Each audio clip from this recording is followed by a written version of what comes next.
Hey everybody, it's SmallgGay. This is my review of Bridesmaids. The Fagstag and I went out to the picture show tonight. I wasn't sure if he'd like it, because he usually likes things where robots turn into cars. But we both gave this one an enthusiastic thumbs up. Now, a lot of people are talking about this movie right now. In fact, I have to tell you, you know that you're in for a good movie if on Sunday night in New York it's like a line. There's a line out the door, up to the ticket taking place to see the movie. Put it this way: we went to see Thor last weekend at the same theater, and we walked right into Thor. But the Bridesmaids, there was a huge line, which means word of mouth. This movie is going to be a big hit because it's got really strong word of mouth, and that makes all the difference. It is not like what it is billed as. People have been saying that it's like a female hangover, and it's not at all. Thank goodness. I was kind of thinking it would be. I was anticipating that this is going to be like a bunch of women going out on a bachelorette party and getting really drunk and getting really wild and getting into wild, crazy adventures. It's not. In fact, they kind of parody that at one point. It's a story of a woman who, a lower-income woman, played by Kristen Wiig, and that's how you pronounce it, I have no idea. Kristen Wiig. She's from Saturday Night Live, apparently. I'd never seen her before. It's a star-making role. It's a star-making role, and I don't say those things lightly. This movie did so much better than they thought it did, and like I say, it's the kind of thing that people are just going to keep going to and keep talking about and going and telling their friends. She's at a crossroads in her life. Her business has failed.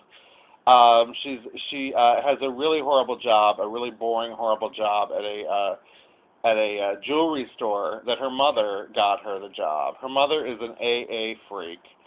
Her mother is played by Jill Clayburgh in her last performance. You know how I feel about Jill Clayburgh. It was like seeing a ghost. I was so surprised to see her in this. I had no idea who was in it.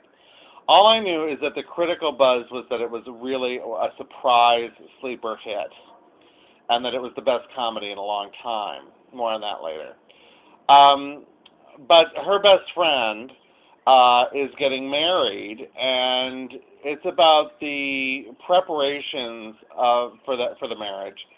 But it's not like a Bridezilla movie. It's not like a cliche, bride versus bride kind of. What was that horrible movie with Anne Hathaway?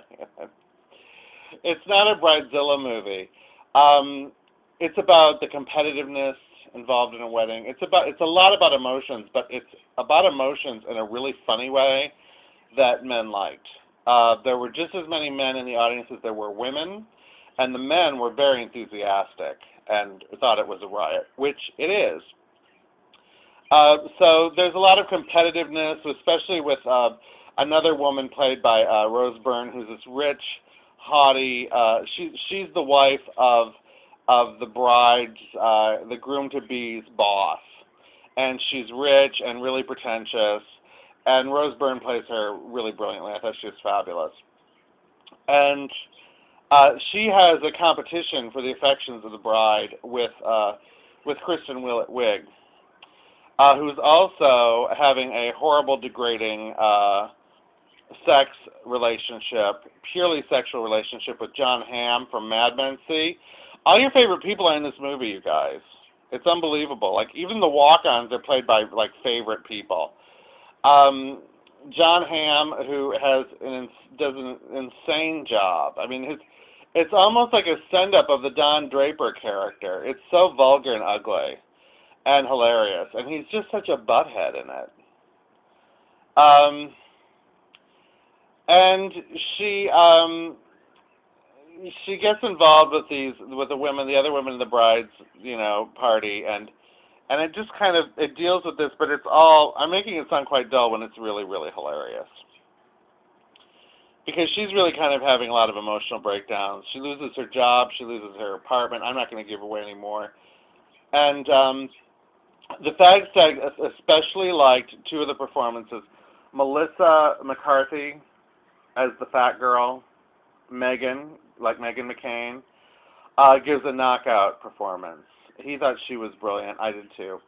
And Chris O'Dowd, who plays the cop, the traffic cop, who has a series of interesting encounters with Annie, played by Kristen Willig.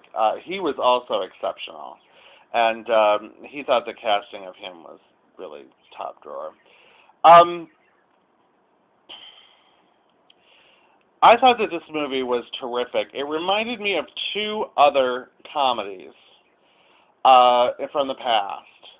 It reminded me of The Women from 1939, in that it was about the emotional lives of women. Unlike that film, men are in the film as well, although they have predominantly secondary roles, but not completely.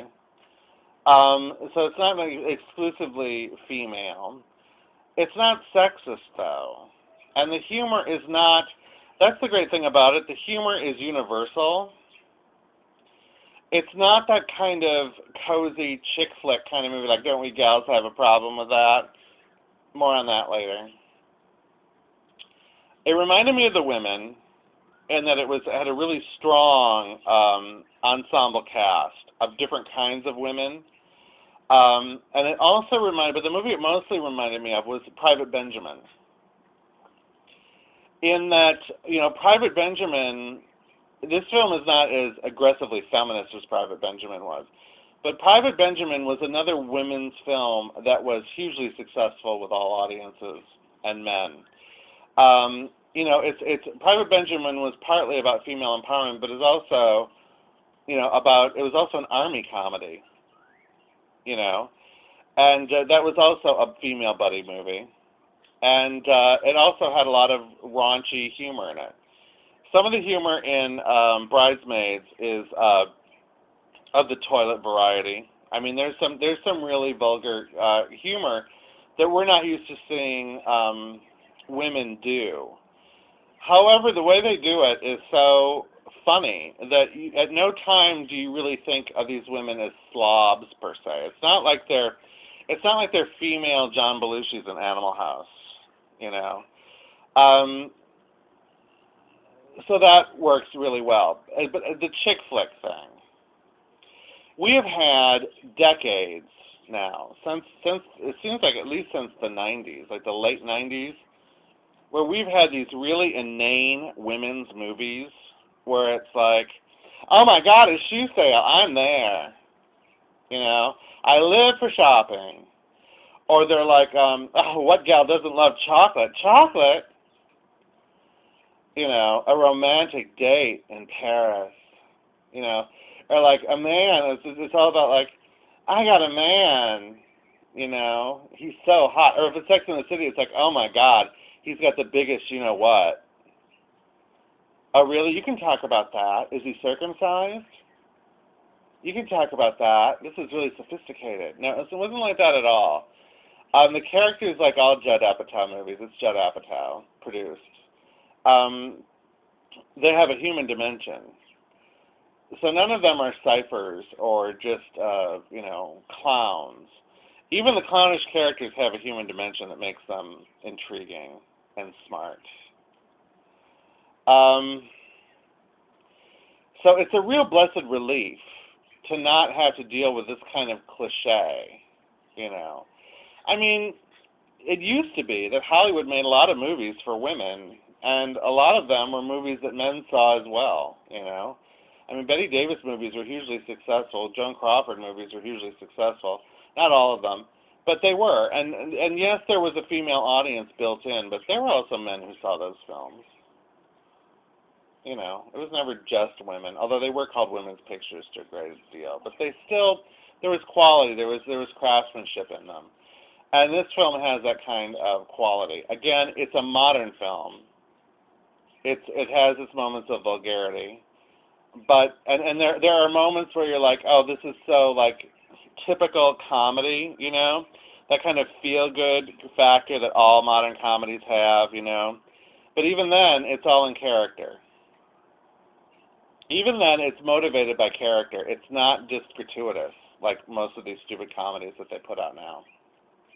The audience I saw it with loved it. Loved it.